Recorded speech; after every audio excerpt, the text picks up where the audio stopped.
Assalamualaikum warahmatullahi wabarakatuh. Perkenalkan, nama saya Salsa Meika Pramudita dengan NPM 163222080 dari kelas B. Di sini saya akan mempresentasikan mengenai preformulasi dan formulasi fitofarmaseutika, yaitu tugas dari mata kuliah Teknologi dan Pengembangan Obat Tradisional.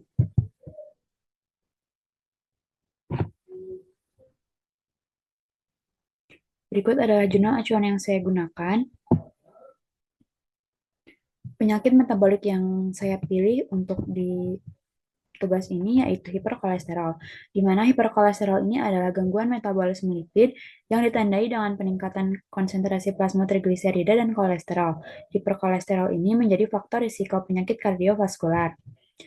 Kondisi klinis atau gejala yang sering dialami oleh penderita hiperkolesterol diantaranya adalah arkus kornea, yaitu cincin atau garis putih abu yang ada di tepi kornea. Lalu ada santelasma pada kelopak mata, di mana ini itu merupakan plak atau benjolan datar kekuningan di kelopak mata. Lalu ada santoma. Santoma ini merupakan benjolan yang terasa seperti penebalan pada daerah tendon Achilles, siku, dan lutut. Selanjutnya adalah tanaman obat yang digunakan, yaitu berdasarkan jurnal acuan yang tadi, tanaman yang digunakan ini adalah daun jati Belanda atau Guazuma ulmifolia dan bunga rosella atau Hibiscus sabdarifa yang secara tradisional digunakan untuk membantu menurunkan kolesterol tinggi. Ekstrak Guazuma ulmifolia atau daun jati Belanda ini diduga memiliki mekanisme menurunkan kolesterol melalui penghambatan HMG-CoA reduktase, di mana enzim ini tuh penting untuk sintesis kolesterol de novo. Selanjutnya ada ekstrak bunga rosella yang dimana ini tuh berfungsi sebagai inhibitor lipase pankreas dan mengandung flavonoid yaitu antosianin atau quercetin glikosida. Kombinasi kedua ekstrak ini itu diharapkan dapat memberikan efek sinergis dalam menurunkan trigliserida dan kolesterol. Selanjutnya ada preformulasi bahan. Yang pertama ini ada ekstrak daun jati Belanda, di mana ekstrak daun jati Belanda ini merupakan ekstrak yang kental, berwarna coklat tua, tidak berbau, dan rasanya agak kelat. Senyawa identitas pada ekstrak daun jati Belanda adalah tilirosida, lalu kadar airnya tidak lebih dari 17,7%, kadar abu totalnya tidak lebih dari 8,6%, dan kadar abu tidak larut asamnya tidak lebih dari 0,4%. Selanjutnya ada preformulasi dari ekstrak bunga rosella. Ekstrak bunga rosella ini merupakan ekstrak kental, warnanya merah hati, bau khas, dan rasanya asam. Senyawa identitasnya yaitu cyanidin 3-O-glukosida, kadar airnya tidak lebih dari 10%, kadar abu totalnya tidak lebih dari 5,6%, dan kadar abu tidak larut asamnya tidak lebih dari 1,4%. Selanjutnya ada asam sitrat. Asam sitrat ini memiliki bobot molekul 210,414. Eh, Pemeriannya kristal tidak berwarna atau tembus cahaya, tidak berbau, memiliki rasa asam yang kuat. Stabilitasnya ini dapat kehilangan air kristalisasi di udara kering atau ketika dipanaskan pada suhu 40 derajat Celcius. Kegunaan asam sitrat ini adalah untuk pengatur rasa. Lalu asam sitrat ini sebaiknya disimpan di dalam wadah kedap udara di tempat yang sejuk dan kering. Selanjutnya ada magnesium stearat. Magnesium stearat ini memiliki bobot molekul 591,24, di mana pemberiannya itu sangat halus, putih terang, memiliki bau samar yang khas, bubuknya berminyak. Magnesium stearat stabil pada tempat yang kedap udara, sejuk, dan kering. Kegunaan dari magnesium stearat adalah untuk lubrikan. Sebaiknya magnesium stearat ini disimpan dalam wadah kedap udara di tempat yang sejuk dan kering. Selanjutnya ada PVP atau povidon. Povidon ini memiliki bobot molekul 2.500 sampai 3 juta. Pemberiannya halus berwarna putih hingga putih krem, tidak berbau atau hampir tidak berbau, dan merupakan bubuk higroskopis. Konsentrasi yang digunakan sebagai pengikat ini biasanya 0,5 sampai 5%. PVP ini stabilitasnya dapat menjadi gelap pada pemanasan suhu 150 derajat Celcius dengan pengurangan kelarutan dalam air. Kegunaan PVP ini sebagai pengikat dan PVP ini sebaiknya dapat disimpan dalam kondisi biasa tanpa mengalami degradasi, tetapi bubuk yang higroskopis itu harus disimpan di dalam wadah yang kedap udara di tempat yang sejuk dan kering. Selanjutnya ada aspartam. Aspartam ini memiliki bobot molekul 294,3.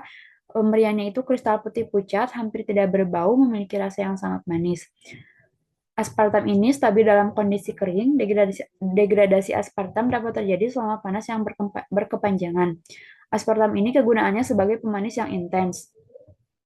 Lalu aspartam ini sebaiknya disimpan dalam wadah tertutup baik di tempat yang sejuk dan kering.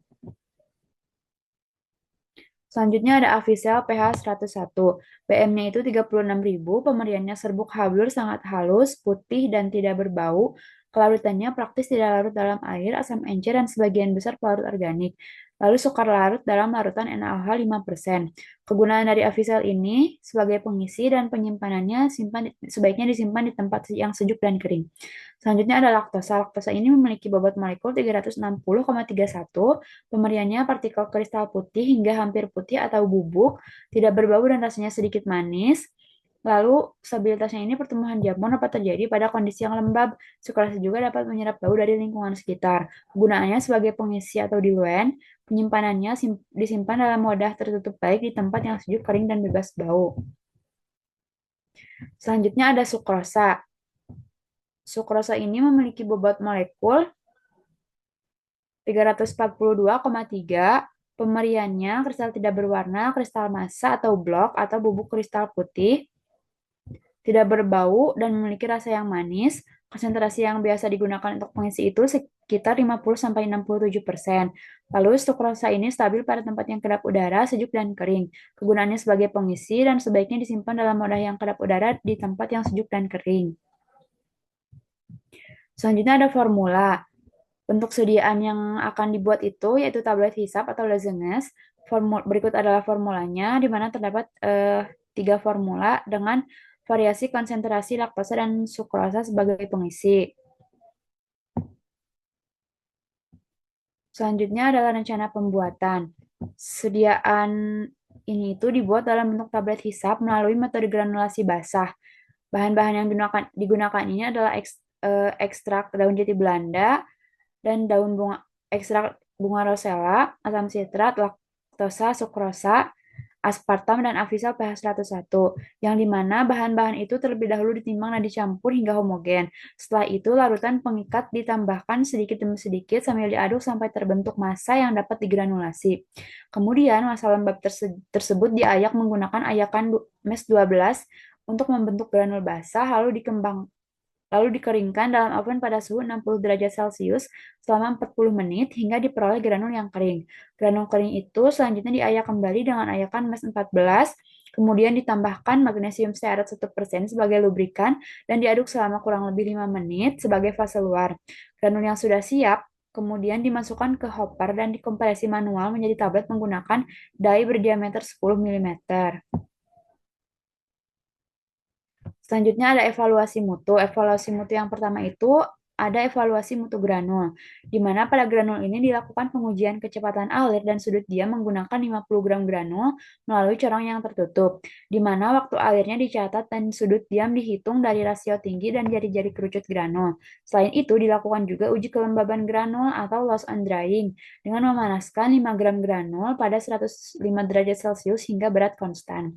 Selanjutnya ada evaluasi mutu tablet. Pada tablet, dilakukan uji kekerasan menggunakan alat uji kekerasan pada 10 tablet acak hingga tablet pecah.